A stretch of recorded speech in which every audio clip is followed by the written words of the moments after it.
વિદ્યાર્થી મિત્રો, ice magic current અફેર્સના week 14ના આ વિડીયોમાં તારીખ 28 માર્ચ 2021થી લઈને તારીખ 3 એપ્રિલ 2021 સુધીના પરીક્ષાલક્ષી મહત્વના કરંટ અફેર્સનો સમાવેશ કરવામાં આવ્યો છે.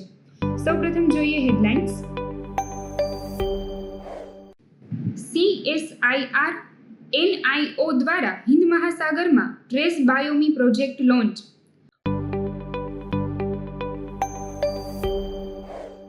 સર્ક્યુલર અર્થવ્યવસ્થાના વિકાસ માટે દેશમાં 11 સમિતિઓની રચના. ભારત ડાયનેમિક્સ લિમિટેડ ભારતીય સેનાને 4960 Milan 2T anti tank guided missile supply કરશે. Ken Betwa river link project ભારતનો નદીઓ માટેનો પ્રથમ આંતરજોડાણ પ્રોજેક્ટ.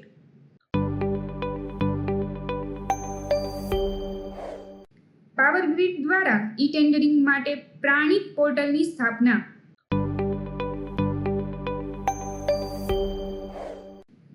ગુજરાત ધર્મ સ્વાતંત્ર્ય એટલે કે સુધારા વિધેયક 2021 વિધાનસભામાં પસાર.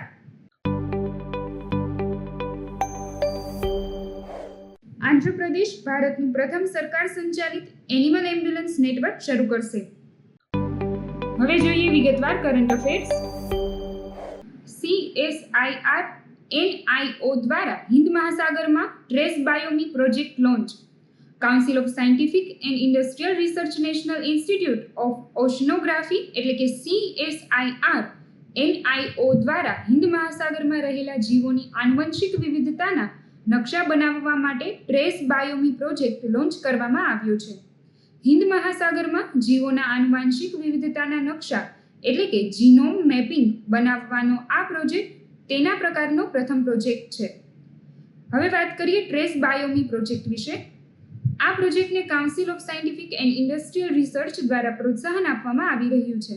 તે હિન્દ મહાસાગરમાં રહેલા ધાતુ તત્વોને શોધવા સિવાય સૂક્ષ્મ પોષક તત્વોના પ્રભાવને માપવામાં પણ મદદ કરશે. તેમજ તેની મદદથી હિન્દ મહાસાગરના જુદા જુદા ભાગોમાં પાણી, મહાસાગરમાં તરતા સેન્દ્રિય પદાર્થોના સમૂહ એટલે કે પ્લેન્કટોન, કાપ અને કેટલાક સજીવોના વિસ્તૃત નમૂનાઓની આગાહી કરવામાં પણ મદદ મળશે.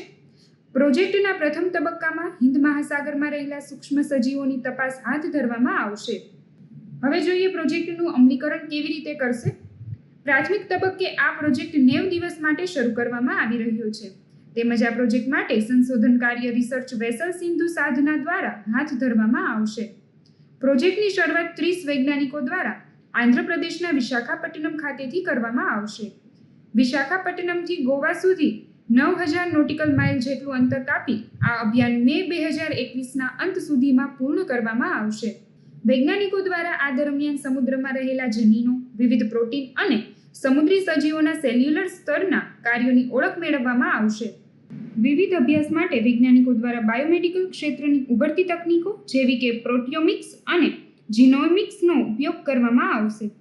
પ્રોટિયોમિક્સ એ જીવિત જીવો એટલે કે લિવિંગ ઓર્ગેનિઝમમાં રહેલા પ્રોટીનનો ઊંડાણપૂર્વકનો અભ્યાસ છે. તેની મદદથી વિવિધ સમુદ્રની પરિસ્થિતિઓ હેઠળ રહેલા સમુદ્રી જીવસૃષ્ટિનો અભ્યાસ કરી શકાય છે.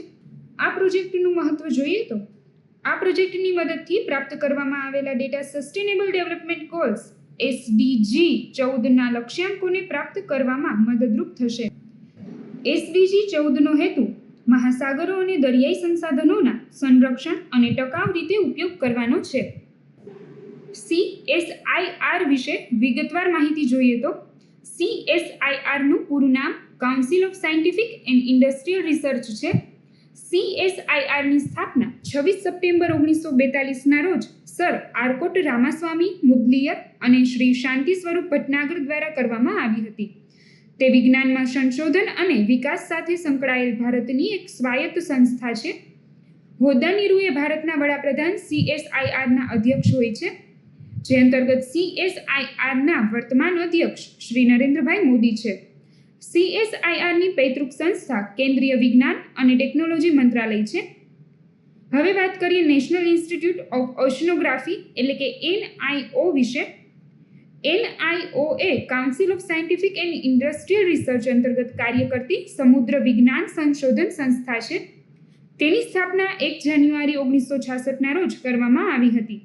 તેનું મુખ્ય મથક ગોવાના ડોના પૌલા ખાતે આવેલું છે, તેમજ તેના પ્રાદેશિક કેન્દ્રો કોચી, મુંબઈ અને વિશાખાપટ્ટનમ ખાતે આવેલા છે. તેનો મુખ્ય ઉદ્દેશ ઉત્તર હિન્દ મહાસાગરની વિશિષ્ટ સમુદ્રી બાબતોનો અભ્યાસ કરવાનો છે.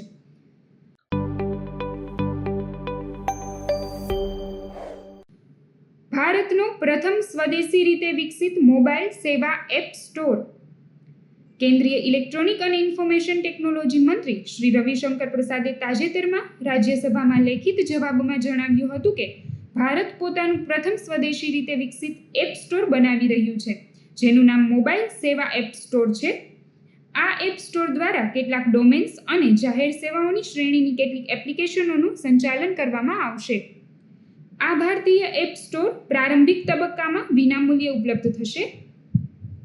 ભારત મોબાઈલ એપ્લિકેશનોનો સૌથી મોટો વપરાશકાર દેશ છે. India app market statistics report 2021 અંતર્ગત એન્ડ્રોઈડ ઉપર ઉપલબ્ધ લગભગ 5% એપ્લિકેશનો ભારતીય એપ્લિકેશન ડેવલપરો દ્વારા વિકસાવવામાં આવેલ છે. મોબાઈલ સેવા વિશે વાત કરીએ તો કેન્દ્રીય ઇલેક્ટ્રોનિક્સ એન્ડ ઇન્ફોર્મેશન ટેકનોલોજી મંત્રાલય દ્વારા આ નવીન પહેલની શરૂઆત કરવામાં આવી છે, તેમજ આ પહેલની અમલવારી centre for development of advance computing એટલે કે CDAC દ્વારા કરવામાં આવી રહી છે. તેના દ્વારા તમામ કેન્દ્રીય, રાજ્ય અને સ્થાનિક સરકારી વિભાગો મોબાઈલની ચેનલો જેવી કે SMS, USSD, IVRS મોબાઈલ એપ્લિકેશનો અને એપ સ્ટોરનો ઉપયોગ કરીને તેમની સેવાઓને લોકો સુધી પહોંચાડવા સક્ષમ બનાવવાનો પ્રયત્ન કરવામાં આવશે. તે એક કેન્દ્રીય હોસ્ટ ક્લાઉડ આધારિત મોબાઈલ પ્લેટફોર્મ છે, જે ભારતમાં મોબાઈલ ડિવાઇસીસ દ્વારા સેવાઓ પ્રદાન કરવાની મંજૂરી આપે છે. મોબાઈલ સેવા એપ સ્ટોર એ વિશે વિગતવાર માહિતી જોઈએ તો મોબાઈલ સેવા એપ સ્ટોર એ કેન્દ્ર સરકારની માલિકીનું એક મોબાઈલ એપ્લિકેશન હોસ્ટિંગ પ્લેટફોર્મ છે. મોબાઈલ એપ્લિકેશન ડેવલપરો માટે એક હોસ્ટિંગ પ્લેટફોર્મ પ્રદાન કરવા માટે આ એપ સ્ટોર વિકસાવવામાં આવી રહ્યું છે. તે સર્વિસ ઓરિએન્ટેડ આર્કિટેક્ચર અને ક્લાઉડ આધારિત તકનીકીઓ પર આધારિત હશે. તે ભારતનો પ્રથમ સ્વદેશી રીતે વિકસિત એપ સ્ટોર છે. આ પ્લેટફોર્મ પર આરોગ્ય, શિક્ષણ, કૃષિ, ઓનલાઈન ચૂકવણી, નાણાકીય ચૂંટણી સેવાઓ, સમાજ કલ્યાણ, પરિવહન, ખાદ્ય અને ઉર્જા સંબંધિત સરકારી સેવાઓ તથા અન્ય જાહેર સેવાઓ પહોંચાડવા માટે સરકારી વિભાગો અથવા ખાનગી વિકાસકર્તાઓની મોબાઈલ એપ્લિકેશનોને હોસ્ટ કરી શકાશે. SMSનું પૂરું નામ શોર્ટ મેસેજ સર્વિસ છે. USSDનું પૂરું નામ અનસ્ટ્રક્ચર્ડ સપ્લિમેન્ટરી સર્વિસ ડેટા છે. IVRSનું પૂરું નામ ઇન્ટરેક્ટિવ વોઇસ રિસ્પોન્સ સિસ્ટમ છે.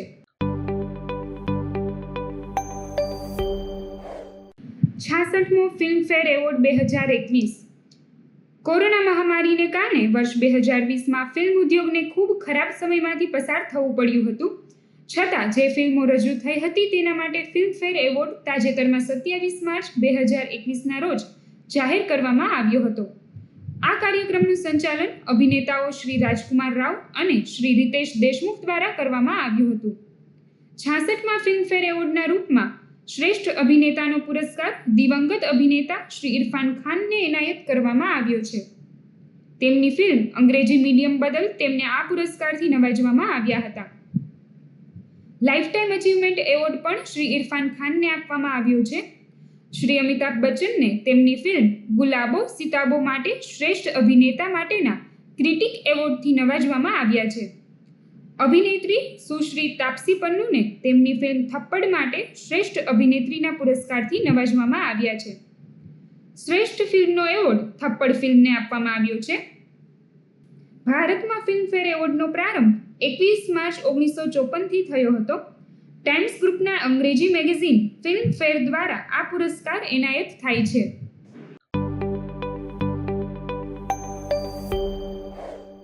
સર્ક્યુલર અર્થવ્યવસ્થાના વિકાસ માટે દેશમાં 11 સમિતિઓની રચના.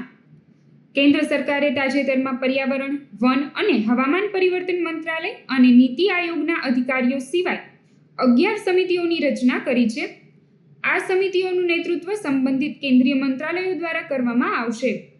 આ સમિતિઓ દ્વારા વ્યાપક એક્શન પ્લાન તૈયાર કરવામાં આવશે, જેની મદદથી દેશની રેખીય અર્થવ્યવસ્થા એટલે કે લીનર ઇકોનોમીને સર્ક્યુલર અર્થવ્યવસ્થા એટલે કે સર્ક્યુલર ઇકોનોમી તરફ લઈ જવામાં મદદ મળશે. આ સમિતિઓ દ્વારા અસરકારક અમલીકરણ માટે વિવિધ ભલામણો અને જરૂરી કાર્યવાહીઓ પણ હાથ ધરવામાં આવશે. ફોકસ એરિયા વિશે વાત કરીએ તો દેશની રેખીય અર્થવ્યવસ્થામાંથી સર્ક્યુલર અર્થવ્યવસ્થા તરફના વિકાસ માટે કેન્દ્ર સરકારે 11 જેટલા ફોકસ ક્ષેત્રોની પસંદગી કરી છે, જેમાં નીચેના ક્ષેત્રોનો સમાવેશ થાય છે: municipal solid waste and liquid waste, electronic waste, scrap metal એટલે કે ધાતુઓ અને અધાતુઓ, solar panels, gypsum, lithium ion batteries, કૃષિ કચરો, ઝેરી અને જોખમી ઔદ્યોગિક કચરો, વપરાયેલ તેલનો કચરો, ટાયર અને રબર રિસાયકલિંગ તથા એન્ડ ઓફ લાઈફ વ્હીકલ્સ એટલે કે ELVS. સર્ક્યુલર અર્થવ્યવસ્થાના વિકાસ તરફની જરૂરિયાત જોઈએ તો ટકાઉ વિકાસ એટલે કે સસ્ટેનેબલ ગ્રોથ એ કેન્દ્ર સરકારની આત્મનિર્ભર ભારત પહેલનો મુખ્ય ઘટક છે. તેથી ભારતને સંસાધનોના મહત્તમ ઉપયોગ માટેના વિકાસ મોડેલની જરૂરિયાત છે. આમ વાતાવરણ પરિવર્તન, વધતી વસ્તી, ઝડપી શહેરીકરણ અને પર્યાવરણીય પ્રદૂષણને ધ્યાને લઈ દેશને સર્ક્યુલર અર્થવ્યવસ્થા તરફ આગળ વધવાની જરૂર છે. સર્ક્યુલર અર્થવ્યવસ્થા એ વિશે વાત કરીએ તો સર્ક્યુલર અર્થવ્યવસ્થા એ અર્થવ્યવસ્થાની એવી સિસ્ટમ છે જેનો ઉદ્દેશ સંસાધનોના કચરા અને તેના સતત ઉપયોગને સમાપ્ત કરવાનો છે. આ અર્થવ્યવસ્થા અંતર્ગત બંધ લૂપ સિસ્ટમ બનાવવા માટે ફરીથી ઉપયોગ એટલે કે રીયુઝ, સમારકામ એટલે કે રિપેર, નવીનીકરણ એટલે કે રીફર્બિશમેન્ટ, પુનઃનિર્માણ એટલે કે રીમેન્યુફેક્ચરિંગ અને રિસાયકલિંગ જેવા ઘટકોનો સમાવેશ કરવામાં આવે છે. આમ તેની મદદથી પ્રદૂષણ, કચરો અને કાર્બન ઉત્સર્જનને ઘટાડવામાં મદદ મળે છે. NDHM sandbox environment. કેન્દ્ર સરકારે નેશનલ ડિજિટલ હેલ્થ મિશન એટલે કે NDHM પર અત્યાર સુધીમાં 118.2 મિલિયન રૂપિયાના ખર્ચ પછી પ્રોજેક્ટના વિસ્તરણ માટે અને તેના પ્રથમ તબક્કાના પરિણામોનું મૂલ્યાંકન કરવા માટે યોજના બનાવી છે. આ મિશન હેઠળ નવીનતાને પ્રોત્સાહન આપવા અને લોકોમાં આ મિશન પ્રતિ વિશ્વાસ વધારવા માટે NDHM સેન્ડબોક્સ એન્વાયરમેન્ટની સ્થાપના પણ કરવામાં આવી છે. જેની મુખ્ય બાબતો આ પ્રમાણે છે: નેશનલ ડિજિટલ હેલ્થ મિશનની જાહેરાત વડાપ્રધાન શ્રી નરેન્દ્રભાઈ મોદી દ્વારા 15 ઓગસ્ટ 2020ના રોજ કરવામાં આવી હતી.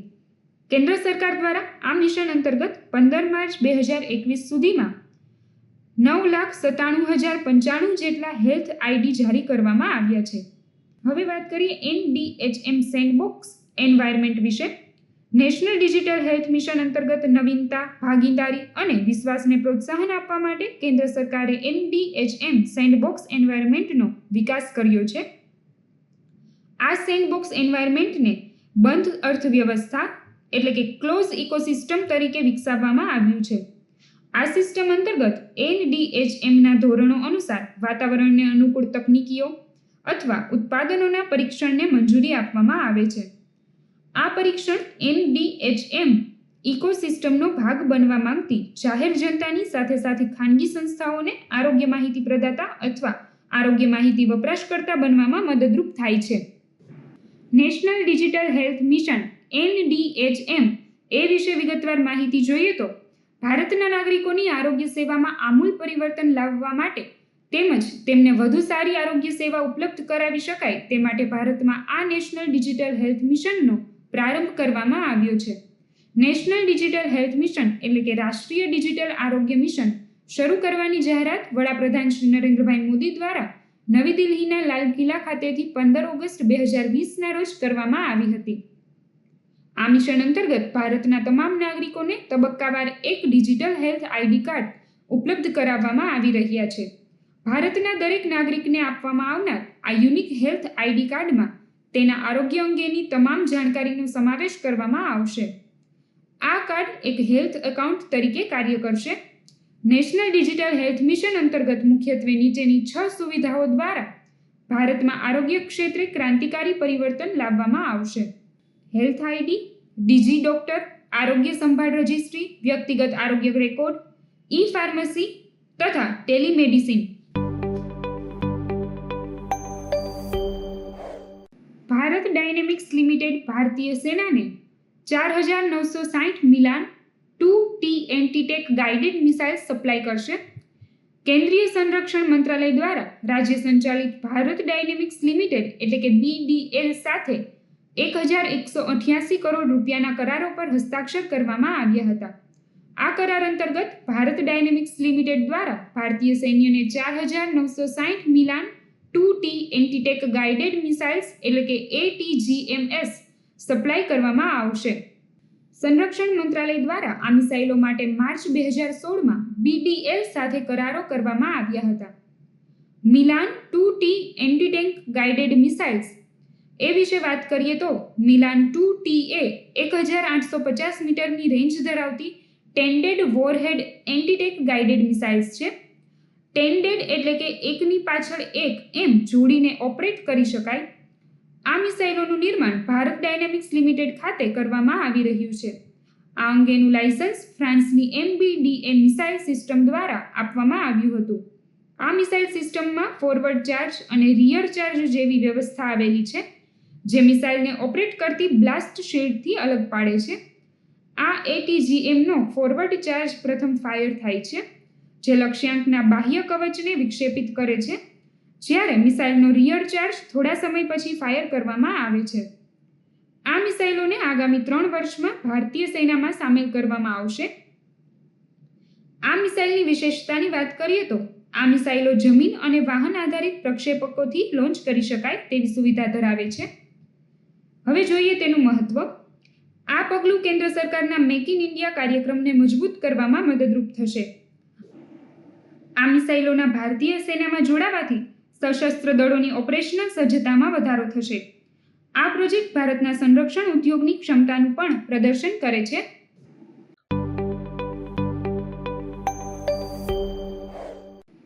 ગ્રામ્ય વિસ્તારો માટે ગ્રામ ઉજાલા યોજના લોન્ચ. 19 માર્ચ 2021ના રોજ કેન્દ્ર સરકાર દ્વારા દેશના ગ્રામીણ વિસ્તારોમાં સસ્તા LED બલ્બ પ્રદાન કરવા માટે ગ્રામ ઉજાલા યોજનાની શરૂઆત કરવામાં આવી છે. આ યોજનાની શરૂઆત કેન્દ્રીય વીજ અને નવા અને નવીનીકરણીય ઉર્જા પ્રધાન શ્રી રાજકુમાર સિંઘ દ્વારા કરવામાં આવી હતી. ગ્રામ ઉજાલા યોજના એ વિશે વિગતવાર માહિતી જોઈએ તો ગ્રામ ઉજાલા યોજના એ મહત્વાકાંક્ષી યોજના છે, જેના અંતર્ગત ભારતના ગ્રામીણ વિસ્તારોમાં વિશ્વના સૌથી સસ્તા LED બલ્બ પ્રદાન કરવામાં આવશે. ભારતમાં આ પ્રકારની આ પ્રથમ યોજના છે. આ યોજના અંતર્ગત ગ્રામીણ વિસ્તારોમાં ફક્ત 10 રૂપિયામાં LED બલ્બ ઉપલબ્ધ કરવામાં આવશે. તેમજ 7 વોલ્ટથી 12 વોલ્ટના LED બલ્બ 3 વર્ષની વોરંટી સાથે દરેક ગ્રામીણ ઘરોને આપવામાં આવશે. દરેક ઘરને 5 જેટલા LED બલ્બો આ યોજના અંતર્ગત આપવામાં આવશે. હવે જોઈએ તેનું અમલીકરણ કેવી રીતે કરવામાં આવશે. ગ્રામ ઉજાલા યોજના અંતર્ગત LED બલ્બોનું વિતરણ રાજ્ય સંચાલિત એનર્જી ઓફિશિયન્સી સર્વિસીસ લિમિટેડ એટલે કે EESLની પેટા company convergence energy services limited CESL દ્વારા કરવામાં આવશે. EESL એ કેન્દ્રીય વીજ મંત્રાલય અંતર્ગતની પબ્લિક સેક્ટર અંડરટેકિંગ છે. યોજનાનો પ્રથમ તબક્કો એ વિશે વાત કરીએ તો આ યોજનાના પ્રથમ તબક્કાની શરૂઆત બિહારના અરાહ જિલ્લામાંથી કરવામાં આવી હતી. આ તબક્કા અંતર્ગત અરાહ બિહારમાં, વિજયવાડા આંધ્રપ્રદેશ, વારાણસી ઉત્તર પ્રદેશ, નાગપુર મહારાષ્ટ્ર અને પશ્ચિમ ગુજરાતના ગામોમાં લગભગ 15 મિલિયન જેટલા LED બલ્બોનું વિતરણ કરવામાં આવશે. તેમજ આ યોજના અંતર્ગત ગ્રામીણ વિસ્તારોમાં 10 રૂપિયામાં 600 મિલિયન LED બલ્બો વિતરણ કરવાની દરખાસ્ત કરવામાં આવેલી છે. યોજના માટે નાણાકીય વ્યવસ્થાપન. આ સંપૂર્ણ રીતે કાર્બન ક્રેડિટ દ્વારા નાણાં આપવામાં આવશે અને ભારતમાં આ પ્રકારની પ્રથમ યોજના છે. કાર્બન ક્રેડિટ એ કોઈ પણ પ્રવૃત્તિઓ અથવા પ્રોજેક્ટ્સ દ્વારા ગ્રીનહાઉસ વાયુઓનું ઉત્સર્જન થતું નથી અથવા તો ઓછું થાય છે એ અંગેના પ્રમાણપત્રો છે. કાર્બન ક્રેડિટ અંગેનો દાવો યુનાઇટેડ નેશન્સની ક્લીન ડેવલપમેન્ટ મિકેનિઝમ એટલે કે CDM અંતર્ગત કરવામાં આવે છે. ઉજાલા સ્કીમ એ વિશે વિગતવાર માહિતી જોઈએ તો ઉજાલા સ્કીમનું પૂરું નામ Unnat Jyoti by affordable LEDs for all છે. આ યોજના એ અગાઉ ચાલતી બચત લેમ્પ યોજનાનું સ્થાન લીધું હતું. આ યોજનાનું સંચાલન એનર્જી એફિશિયન્સી સર્વિસીસ લિમિટેડ એટલે કે EESL દ્વારા કરવામાં આવે છે.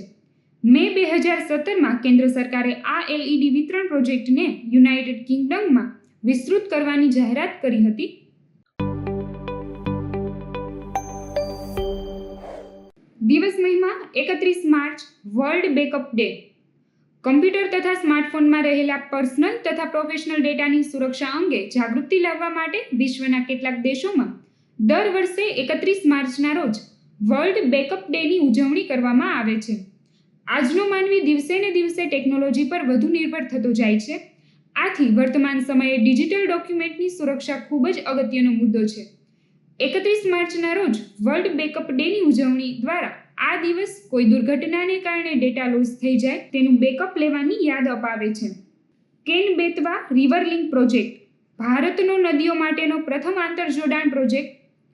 તાજેતરમાં કેન્દ્રીય જલશક્તિ મંત્રી શ્રી ગજેન્દ્રસિંહ શેખાવતે વિશ્વ જળ દિવસ એટલે કે 22 માર્ચ નિમિત્તે ઉત્તર પ્રદેશ અને મધ્યપ્રદેશ રાજ્યો સાથે ત્રિપક્ષીય કરાર પર હસ્તાક્ષર કર્યા છે. આ કરાર અંતર્ગત ભારતની બે મોટી નદીઓ કેન અને બેતવાના આંતરજોડાણને મંજૂરી આપવામાં આવી છે. આ ભારતનો પ્રથમ પ્રોજેક્ટ છે જેના અંતર્ગત ભારતની બે મોટી નદીઓના જોડાણને મંજૂરી આપવામાં આવી છે.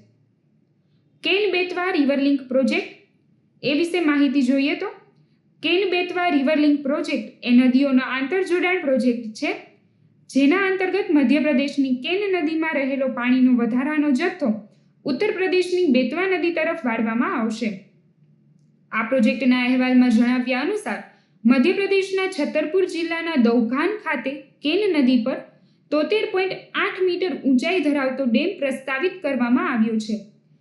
આ ડેમ દ્વારા કેન નદીના બેસિનમાંથી 2800 મિલિયન ક્યુબિક મીટર એટલે કે MCM પાણીનો જથ્થો અછત ધરાવતા બેતવા નદીના બેસિનમાં પહોંચાડવામાં આવશે. આ બંને નદીઓ યમુના નદીની સહાયક નદીઓ છે. આ પ્રોજેક્ટ માટે અંદાજિત ખર્ચ 35,111.24 કરોડનો થશે અને તેને 8 વર્ષમાં પૂર્ણ કરવામાં આવશે. આ પ્રોજેક્ટની મદદથી ઉત્તર પ્રદેશ અને મધ્યપ્રદેશમાં આવેલા દુષ્કાળગ્રસ્ત બુંદેલખંડ ક્ષેત્રને સિંચિત કરવામાં આવશે.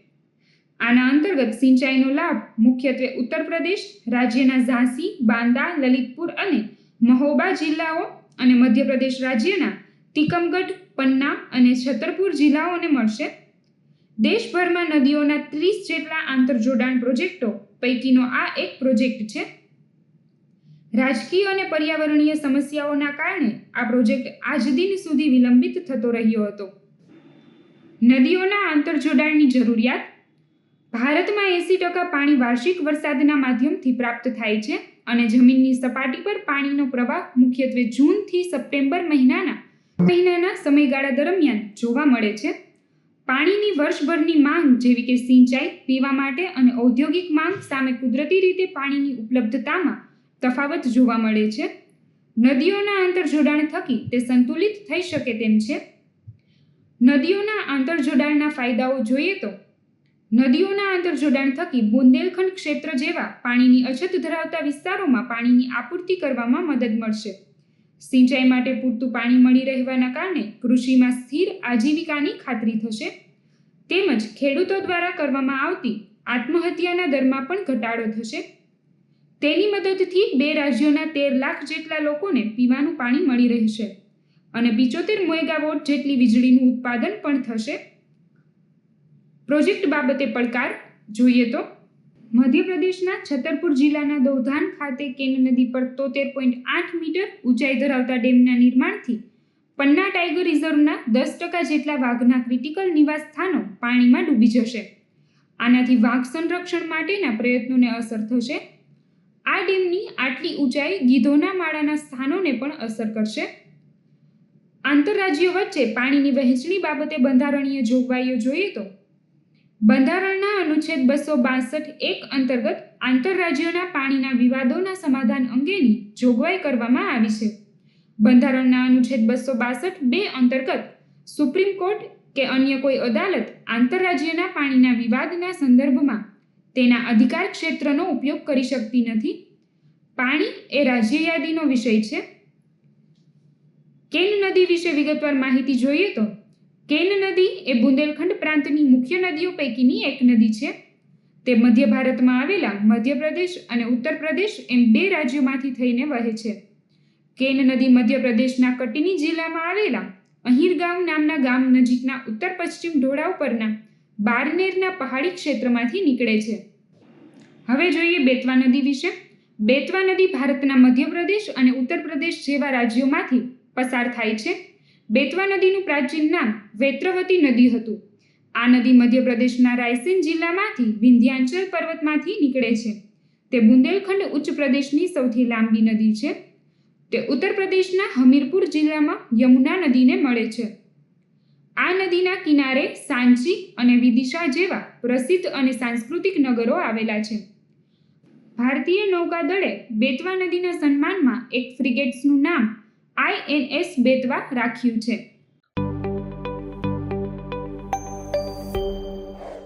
ગ્લોબલ જેન્ડર ગેપ ઇન્ડેક્સ 2021 અંતર્ગત ભારત 140મા ક્રમે. તાજેતરમાં વર્લ્ડ ઇકોનોમિક ફોરમ દ્વારા ગ્લોબલ જેન્ડર ગેપ ઇન્ડેક્સ 2021 જાહેર કરવામાં આવ્યો હતો. ભારત વર્લ્ડ ઇકોનોમિક ફોરમના ગ્લોબલ જેન્ડર ગેપ રિપોર્ટ 2021માં 28 સ્થાન નીચે ગબડી 140મા ક્રમે પહોંચ્યું છે. કુલ 156 દેશના રેન્કિંગમાં ભારત દક્ષિણ એશિયામાં ત્રીજો સૌથી ખરાબ પ્રદર્શન કરનારો દેશ રહ્યો છે. ગ્લોબલ જેન્ડર ગેપ ઇન્ડેક્સ 2021 અંતર્ગત ભારત વિશે વાત કરીએ તો આ અહેવાલમાં જણાવ્યા અનુસાર ભારતે અત્યાર સુધીમાં જેન્ડર ગેપ એટલે કે પુરુષ અને સ્ત્રીની સંખ્યા વચ્ચેનો તફાવત 62.5% ઘટાડવામાં સફળતા મેળવી છે. ઉલ્લેખનીય છે કે ભારતને ગ્લોબલ જેન્ડર ગેપ ઇન્ડેક્સ 2020માં 153 દેશોમાં 112મું સ્થાન મળ્યું હતું. અહેવાલમાં જણાવ્યા અનુસાર ઇકોનોમિક પાર્ટિસિપેશન એટલે કે આર્થિક સહભાગિતા અને ઓપોર્ચ્યુનિટી એટલે કે તકના પેટા સૂચકાંકમાં ભારતનો જેન્ડર ગેપ ચાલુ વર્ષે 3% જેટલો વધ્યો હતો. તેના લીધે અત્યાર સુધીમાં તફાવત 32.6% ઘટ્યો છે. મોટાભાગનો ઘટાડો પોલિટિકલ એમ્પાવરમેન્ટના પેટા સૂચકાંકમાં નોંધાયો હતો. ભારતે આ માપદંડ મુજબ 13.5% ઘટાડો પ્રાપ્ત કર્યો છે. ખાસ કરીને ભારતમાં મહિલા મંત્રીઓની સંખ્યામાં નોંધપાત્ર ઘટાડો વર્ષ 2019ના 23.1%થી ઘટીને વર્ષ 2021ના 9.1% થયો હતો. અહેવાલની વિગતો અનુસાર ગ્લોબલ જેન્ડર ગેપ ઇન્ડેક્સમાં ઘટાડા માટે શ્રમિક વર્ગમાં મહિલાઓની ઘટતી સહભાગિતા પણ જવાબદાર છે, જેનો દર 24.8%થી ઘટીને 22.3% થયો છે. વધુમાં પ્રોફેશનલ અને ટેકનિકલ ભૂમિકામાં મહિલાઓનો હિસ્સો વધુ ઘટીને 29.2% થયો હતો. સિનિયર અને મેનેજરના હોદ્દાઓ પર મહિલાઓના હિસ્સાની વિગત પર નજર કરીએ તો જણાશે કે આ હોદ્દામાં મહિલાઓનો હિસ્સો 14.6% છે અને માત્ર 8.9% કંપનીઓમાં મહિલાઓ મેનેજરના ટોચના હોદ્દા પર છે. અહેવાલમાં જણાવ્યા પ્રમાણે ભારતમાં મહિલાઓની અંદાજિત આવક પુરુષોની તુલનામાં માત્ર 20% છે, જે ભારતને આ માપદંડને આધારે વૈશ્વિક સ્તરે તળિયાના 10 દેશમાં મૂકે છે. હેલ્થ એન્ડ સર્વાઇવલ પેટા સૂચકાંકના આંકડામાં મહિલાઓ વિરુદ્ધ ભેદભાવનો પણ ખ્યાલ આપે છે. આ અંતર્ગત ભારતે અત્યાર સુધીમાં 93.7% જેટલો ગેપ ઘટાડવામાં સફળતા મેળવી છે. છતાં આ પેટા સૂચકાંકમાં ભારતનું સ્થાન તળિયાના 5 દેશોમાં રહ્યું છે. શિક્ષા પ્રાપ્તિના પેટા સૂચકાંકમાં જેન્ડર ગેપમાં 96.2% ઘટાડો નોંધાયો છે. તેને પ્રાથમિક, માધ્યમિક અને ત્યાર પછીના તબક્કામાં પુરુષ અને સ્ત્રીમાં શિક્ષણનું પ્રમાણ લગભગ સમાન સ્તરે છે. ગ્લોબલ જેન્ડર ગેપ ઇન્ડેક્સ 2021 અંતર્ગત વિવિધ દેશોનું પ્રદર્શન જોઈએ તો ગ્લોબલ જેન્ડર ગેપ ઇન્ડેક્સ અંતર્ગત આઇસલેન્ડ રેકોર્ડ 12મી વખત ટોચના ક્રમે રહ્યું છે. ગ્લોબલ જેન્ડર ગેપ ઇન્ડેક્સ 2024 અંતર્ગત ટોચના દેશોમાં Iceland, Finland, Norway, New Zealand, Rwanda, Sweden, Ireland અને સ્વિટ્ઝરલેન્ડ જેવા દેશો રહ્યા છે. આ ઇન્ડેક્સ અંતર્ગત અફઘાનિસ્તાન સૌથી છેલ્લા ક્રમાંકે એટલે કે 156મા ક્રમાંકે રહ્યો છે. ગ્લોબલ જેન્ડર ગેપ ઇન્ડેક્સ 2021 અંતર્ગત ભારતના પડોશી દેશોનું પ્રદર્શન જોઈએ તો આ ઇન્ડેક્સ અંતર્ગત નેપાળ 106મા ક્રમાંકે, બાંગ્લાદેશ 65મા ક્રમાંકે, અફઘાનિસ્તાન 156મા ક્રમાંકે, પાકિસ્તાન 153મા ક્રમાંકે, શ્રીલંકા 116મા ક્રમાંકે અને ભૂતાન 130મા ક્રમાંકે રહ્યું છે. ગ્લોબલ જેન્ડર ગેપ ઇન્ડેક્સ એ વિશે વિગતવાર માહિતી જોઈએ તો વર્લ્ડ ઇકોનોમિક ફોરમ એટલે કે WEF દ્વારા આ ઇન્ડેક્સ પ્રથમ વખત વર્ષે 2006માં જાહેર કરવામાં આવ્યો હતો. વિવિધ 4 પરિમાણોને આધારે આ ઇન્ડેક્સનું માપન કરવામાં આવે છે: આર્થિક સહભાગિતા અને તક, શૈક્ષણિક ઉપલબ્ધતા, આરોગ્ય અને અસ્તિત્વ અને રાજકીય સશક્તિકરણ. હવે વાત કરીએ વર્લ્ડ ઇકોનોમિક ફોરમ વિશે. વર્લ્ડ ઇકોનોમિક ફોરમ એટલે કે WEF એ જાહેર ખાનગી સહકાર માટેની આંતરરાષ્ટ્રીય સંસ્થા છે. તેની સ્થાપના વર્ષ 1971માં બિન લાભકારી ફાઉન્ડેશન તરીકે કરવામાં આવી હતી. તેમજ તેનું મુખ્ય મથક સ્વિટ્ઝરલેન્ડના જીનીવા ખાતે આવેલું છે. આ સંસ્થા સ્વતંત્ર, નિષ્પક્ષ અને કોઈ વિશેષ હિતો સાથે સંકળાયેલ નથી. વર્લ્ડ ઇકોનોમિક ફોરમ દ્વારા વિશ્વના અન્ય મોટા અહેવાલો પણ પ્રસિદ્ધ કરવામાં આવે છે, જે નીચે મુજબ છે: energy transition index, global competitiveness index, global IT report, global gender gap report, global risk report અને global travel and tourism report.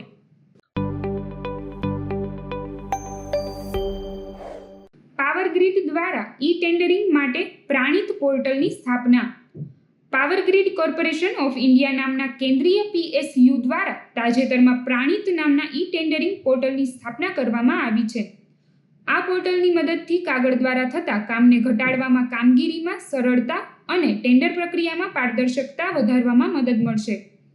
આ પોર્ટલને કેન્દ્રીય ઇલેક્ટ્રોનિક્સ અને માહિતી ટેકનોલોજી મંત્રાલય હેઠળ standardisation, testing and quality certification directorate એટલે કે STQC દ્વારા પ્રમાણિત કરવામાં આવેલ છે. હવે વાત કરીએ power grid corporation of India limited power grid વિશે. પાવર ગ્રીડ એ કેન્દ્રીય પબ્લિક સેક્ટર અન્ડરટેકિંગ PSU છે અને તે એક મહારત્ન કંપની છે. તેની સ્થાપના 23 ઓક્ટોબર 1989ના રોજ કરવામાં આવી હતી. આ કંપની કેન્દ્રીય વીજ મંત્રાલય અંતર્ગત કાર્યરત છે.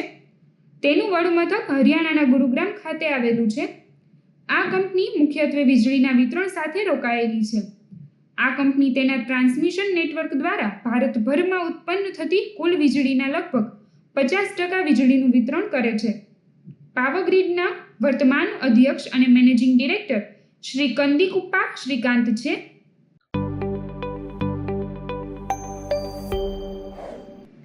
દિવસ મહિમા 2 April world autism awareness day.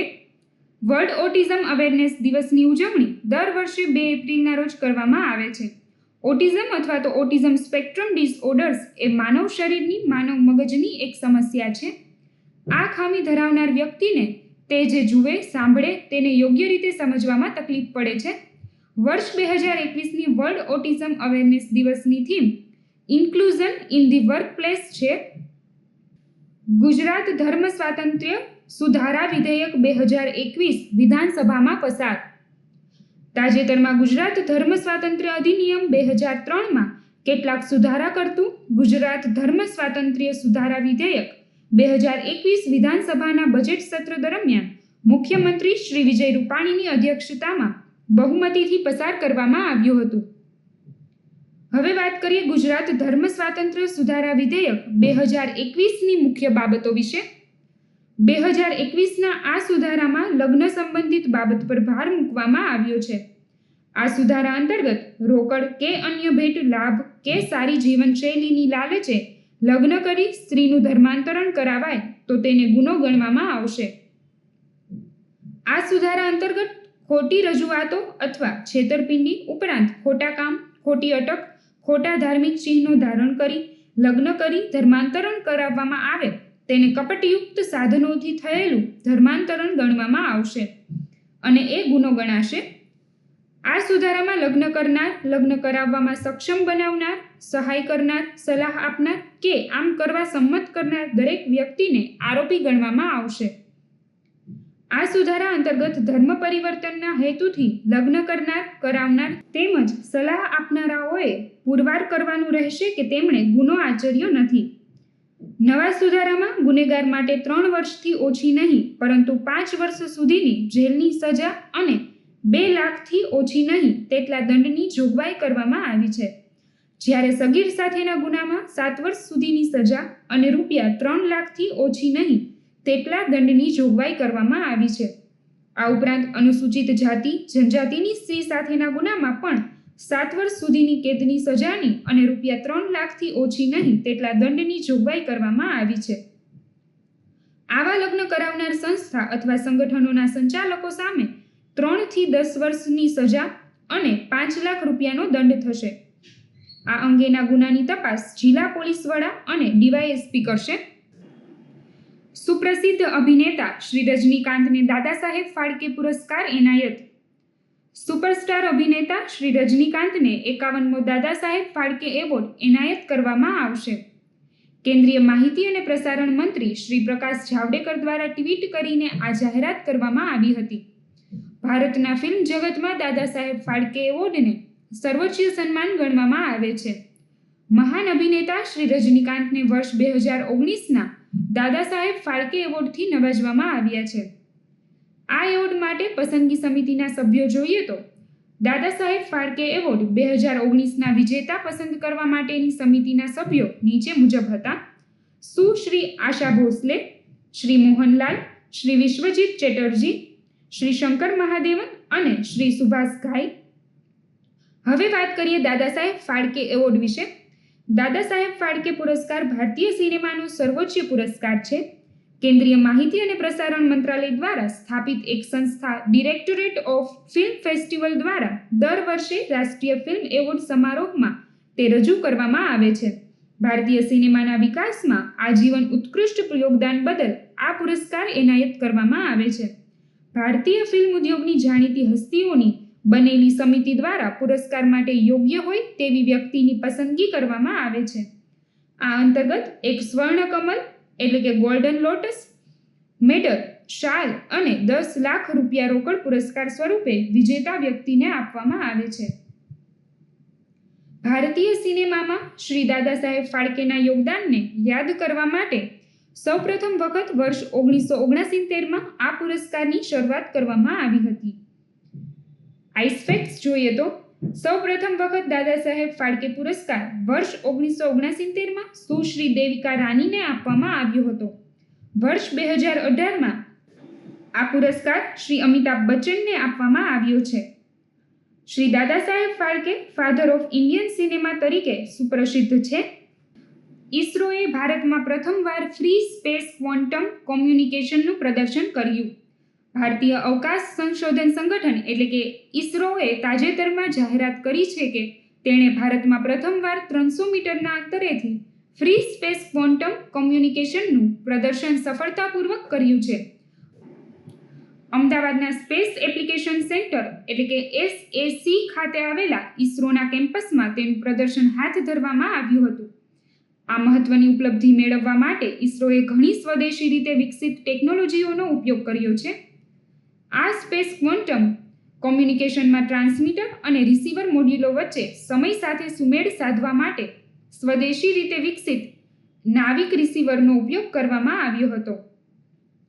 પ્રદર્શન વિશે વાત કરીએ તો ઇસરોના આ ફ્રી સ્પેસ ક્વોન્ટમ કોમ્યુનિકેશન પ્રદર્શનમાં ક્વોન્ટમ કી એન્ક્રિપ્ટેડ સિગ્નલોનો ઉપયોગ કરીને વિડીયો કોન્ફરન્સિંગ કરવામાં આવ્યું હતું. ક્વોન્ટમ ટેકનોલોજીનો ઉપયોગ કરીને સુરક્ષિત સેટેલાઇટ ડેટા કોમ્યુનિકેશન પ્રાપ્ત કરવા માટેનું આ એક અગત્યનું પગલું છે. ક્વોન્ટમ કી ડિસ્ટ્રીબ્યુશન QKD ટેકનોલોજી વિશે વાત કરીએ તો ક્વોન્ટમ કી ડિસ્ટ્રીબ્યુશન ટેકનોલોજી અંતર્ગત ક્વોન્ટમ કોમ્યુનિકેશન ટેકનોલોજીનો ઉપયોગ કરવામાં આવે છે, જે ભૌતિક વિજ્ઞાનના નિયમોના આધારે ક્વોન્ટમ મિકેનિક્સના સિદ્ધાંતોનો ઉપયોગ કરીને બિનશરતી ડેટાની સુરક્ષાની ખાતરી આપે છે. આ ટેકનોલોજીનો ઉપયોગ પરંપરાગત રીતે ઉપયોગમાં લેવામાં આવતી એન્ક્રિપ્શન સિસ્ટમમાં થઈ શકતો નથી. માહિતીના આદાન પ્રદાન માટે ઉપયોગમાં લેવામાં આવતી પરંપરાગત ક્રિપ્ટો સિસ્ટમ ડેટા એન્ક્રિપ્શન માટે જટિલ ગાણિતિક નિયમો પર આધાર રાખે છે. હવે વાત કરીએ NAVIC એટલે કે નાવિક વિશે. વર્ષ 1999માં જમ્મુ અને કાશ્મીર યુદ્ધ દરમિયાન ભારતે GPS એટલે કે ગ્લોબલ પોઝિશનિંગ સિસ્ટમના અભાવે ઘણા સૈનિકો ગુમાવ્યા હતા. આના અનુસંધાને ભારતમાં નેવિગેશન સંચાર સુલભ બનાવવા માટે ઇસરો દ્વારા Indian regional navigation satellite system એટલે કે IRNSS વિકસાવવામાં આવી રહી છે. ભારતીય નાવિકોનું સન્માન કરવા માટે વડાપ્રધાન શ્રી નરેન્દ્રભાઈ મોદીએ આ સ્વદેશી ઉપગ્રહ નેવિગેશન પ્રણાલીને નાવિક નામ આપ્યું છે. નાવિકનું પૂરું નામ નેવિગેશન વિથ ઇન્ડિયન કોન્સ્ટલેશન છે.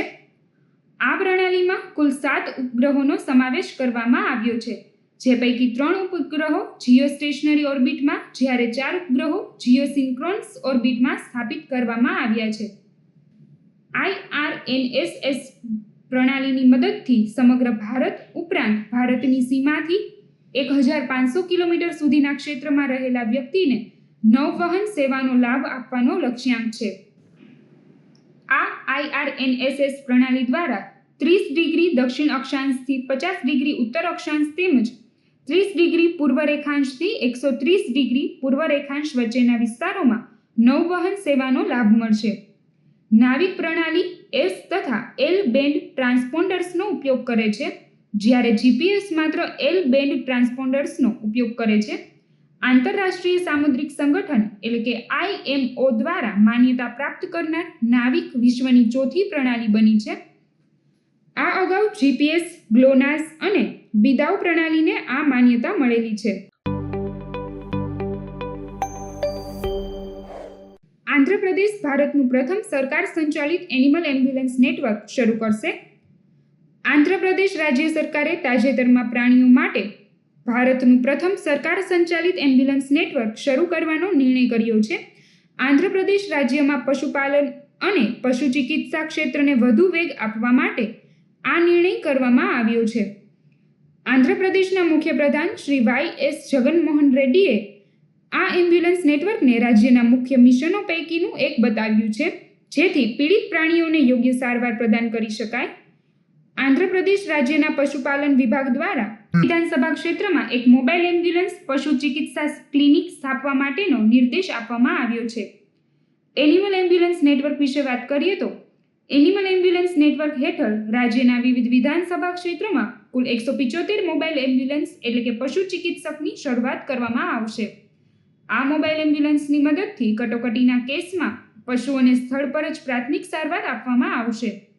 આની સાથે સાથે પ્રાણીઓને ઉચકવા અને કટોકટીના કેસોમાં નજીકની સરકારી પશુ ચિકિત્સા સુવિધામાં શિફ્ટ કરવા માટે હાઇડ્રોલિક લિફ્ટ સુવિધા પણ પ્રદાન કરવામાં આવશે. આ એમ્બ્યુલન્સમાં એક પશુ ચિકિત્સક ડોક્ટર અને એક પેરાવેટરનરી કાર્યકર પણ હાજર રહેશે.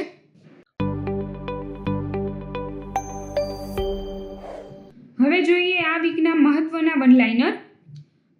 ગુજરાત વિશે વાત કરીએ તો વર્લ્ડ બેંક દ્વારા ગુજરાત સરકારના શિક્ષણ વિભાગને Gujarat outcomes four accelerated learning એટલે કે GOAL માટે ₹3,600 કરોડની સહાય. ગુજરાત રાજ્યના શિક્ષણ વિભાગના Gujarat outcomes four accelerated learning એટલે કે ગોલ પ્રોજેક્ટ માટે ₹3,600 કરોડની ફાળવણી પર વર્લ્ડ બેંક દ્વારા મંજૂરી આપવામાં આવી છે. આ ફાળવણીના પગલે રાજ્યની 15,000 જેટલી પ્રાથમિક સ્કૂલને સ્કૂલ ઓફ એક્સેલન્સ તરીકે વિકસાવવામાં આવશે, જ્યારે 40,000 જેટલી સ્કૂલો વિવિધ સક્ષમ બનશે. આ પ્રોજેક્ટ અંતર્ગત રાજ્યના 1 કરોડ કરતાં વધુ બાળકોને આગામી 5 થી 6 વર્ષમાં તેનો ફાયદો મળશે.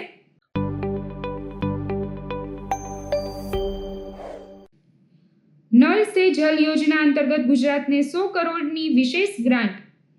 કેન્દ્ર સરકારની ફ્લેગશિપ યોજના નલ સે જલમાં ઉત્કૃષ્ટ કામગીરી કરનારા ગુજરાત સહિત 7 રાજ્યો વચ્ચે ₹465 કરોડનું વિશેષ અનુદાન ફાળવવાની કેન્દ્રીય જળશક્તિ મંત્રાલયે જાહેરાત કરી છે, જેમાં એકલા ગુજરાતને ₹100 કરોડ ફાળવાયા છે. નલ સે જલ યોજના અંતર્ગત કેન્દ્ર સરકારે વર્ષ 2024 સુધીમાં દેશના તમામ ઘરોમાં પાઇપલાઇન દ્વારા નળ જોડાણ આપવાનું લક્ષ્યાંક નિર્ધારિત કર્યું છે, જ્યારે ગુજરાત સરકારે વર્ષ 2022 સુધીમાં તમામ ઘરોને નળના જોડાણ આપવાનો લક્ષ્યાંક નિર્ધારિત કર્યો છે.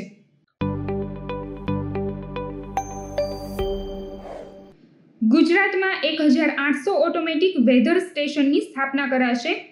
ગુજરાત રાજ્યના ખેડૂતોને હવામાન એડવાઇઝરી પૂરી પાડે તે થકી પાક, વાવણી, રોગ જીવાત નિયંત્રણ, પિયત વ્યવસ્થાપન જેવી ખેતીની કામગીરી સમયસર વધુ કાર્યક્ષમતાથી કરી શકાય તે માટે રાજ્યમાં 1,800 ઓટોમેટિક વેધર સ્ટેશનની સ્થાપના કરવામાં આવશે.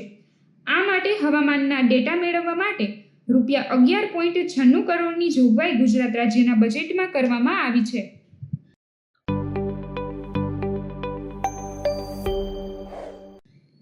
ગુજરાતના સુરત અને કેન્દ્રશાસિત પ્રદેશ દીવ વચ્ચે ક્રૂઝ સર્વિસનો શુભારંભ. 31 માર્ચ 2021ના રોજ પોર્ટ્સ, શિપિંગ અને જળમાર્ગના રાજ્ય કક્ષાના મંત્રી શ્રી મનસુખભાઈ માંડવિયાના હસ્તે સુરત અને દીવ વચ્ચે ક્રૂઝ સર્વિસનો શુભારંભ કરવામાં આવ્યો હતો. આ ક્રૂઝ સર્વિસનો શુભારંભ મંત્રીશ્રી દ્વારા સુરતના હજીરા બંદર ખાતેથી કરવામાં આવ્યો હતો.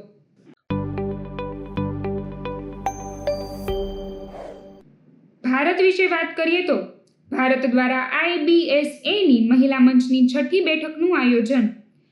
ભારત દ્વારા તાજેતરમાં 6ઠી ભારત બ્રાઝિલ દક્ષિણ આફ્રિકા એટલે કે IBSAની મહિલા મંચની બેઠકનું આયોજન કરવામાં આવ્યું હતું. આ બેઠકનું નેતૃત્વ કેન્દ્રીય મહિલા અને બાળ વિકાસ મંત્રાલય દ્વારા કરવામાં આવ્યું હતું. મહિલાઓના જીવનમાં પરિવર્તન લાવવામાં ફાળો આપતા મુદ્દાઓ પર આ બેઠક દરમિયાન ચર્ચાઓ થઈ હતી.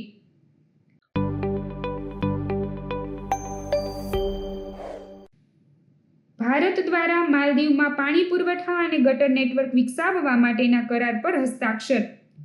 માલદીવના 34 ટાપુઓ પર પાણી પુરવઠા અને ગટર નેટવર્ક વિકસાવવા માટેના કરારો પર તાજેતરમાં ભારત દ્વારા હસ્તાક્ષરો કરવામાં આવ્યા છે.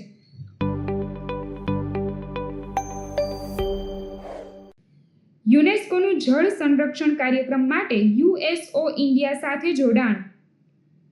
United nations educational, scientific and cultural ઓર્ગેનાઇઝેશને વિદ્યાર્થીઓ માટેના જળ સંરક્ષણ જાગૃતિ કાર્યક્રમ માટે USO ઇન્ડિયા અને ટૂન્સ મીડિયા ગ્રુપ સાથે જોડાણ કર્યું છે. USO ઇન્ડિયા એટલે united schools organization India.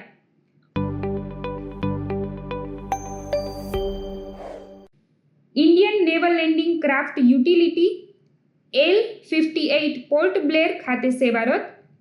Indian naval landing craft utility એટલે કે LCU L58ને તાજેતરમાં આંદામાન અને નિકોબાર ટાપુઓની રાજધાની પોર્ટ બ્લેર ખાતે સેવારત કરવામાં આવ્યું છે. L58 એ લેન્ડિંગ ક્રાફ્ટ યુટિલિટીની માર્ક 4 શ્રેણીનું 8મું અને છેલ્લું શિપ છે.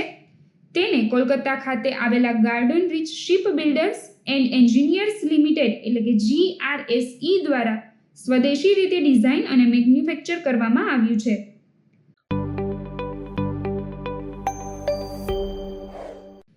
ઇસરો દ્વારા દેશની 3 NIT ખાતે સ્પેસ ટેકનોલોજી ઇન્ક્યુબેશન સેન્ટર્સનું ઉદ્ઘાટન.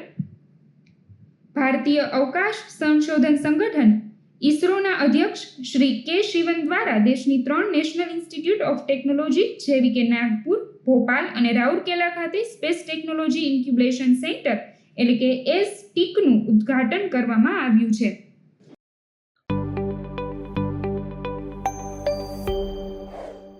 વિશ્વ વિશે વાત કરીએ તો પાકિસ્તાન દ્વારા પરમાણુ હુમલો કરવા સક્ષમ શાહીન-1A મિસાઇલનું સફળતાપૂર્વક પરીક્ષણ. પાકિસ્તાન દ્વારા તાજેતરમાં પરમાણુ હથિયારો લઈ જવામાં સક્ષમ અને જમીનથી જમીન પર હુમલો કરી શકનારી બેલેસ્ટિક મિસાઇલ શાહીન-1Aનું સફળતાપૂર્વક પરીક્ષણ હાથ ધરવામાં આવ્યું છે. આ મિસાઇલ 900 કિલોમીટર સુધીના લક્ષ્યને સફળતાપૂર્વક લક્ષ્યાંક બનાવી શકે છે.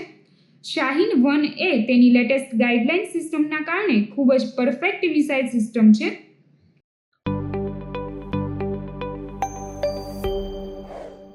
ભારત અમેરિકા દ્વારા આર્ટિફિશિયલ ઇન્ટેલિજન્સ પહેલની શરૂઆત. તાજેતરમાં ભારતના વિજ્ઞાન અને ટેકનોલોજી વિભાગ દ્વારા જાહેરાત કરવામાં આવી છે કે ઇન્ડો-US સાયન્સ એન્ડ ટેકનોલોજી ફોરમ એટલે કે IUSSTF દ્વારા US ઇન્ડિયા આર્ટિફિશિયલ ઇન્ટેલિજન્સી ઇનિશિયેટિવની શરૂઆત કરવામાં આવી છે. આ પહેલ બંને દેશો માટે વિકાસમાં અગ્રતા ધરાવતા મહત્વપૂર્ણ ક્ષેત્રોમાં આર્ટિફિશિયલ ઇન્ટેલિજન્સ સહયોગ પર ધ્યાન કેન્દ્રિત કરશે.